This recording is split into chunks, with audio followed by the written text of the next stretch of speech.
There's a pretty good run to the turn in the juvenile turf sprint, but as in all turf sprints, ground loss will be an issue. That's especially true with a field this big.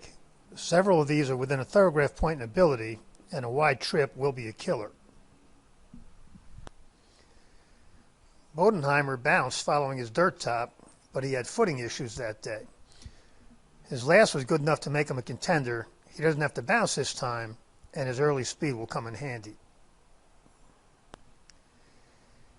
County Final is one of many with a top in the 8 to 9 range, and he's already made 5 starts, a lot for an American 2-year-old this time of year. Cowan is a little slow going in, but has been moving forward. He's one of many who could get a piece, but he will have to negotiate a trip from behind in a big field. Golden Pal is the first foal out of the great Lady Shipman. He got down to a big one at Saratoga, and he might have been able to run a little faster that day. Ward hasn't done as well as you would think in these races, and several haven't fired at all. But Golden Lad has been pointed for this one since Saratoga, so it's hard to believe he won't. And if he does, he will be very tough. Lipizzaner is heavily raced and gradually improving. This will be his 3rd start in 4 weeks, but he's another that could get a piece with a good trip.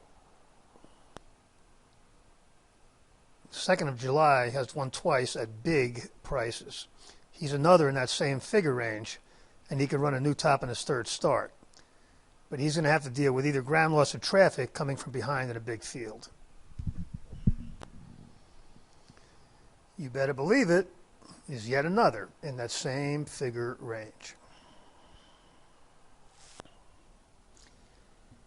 The bottom line is that Golden Pal has enough early speed to overcome the wide draw, and Bodenheimer should also be able to get decent position.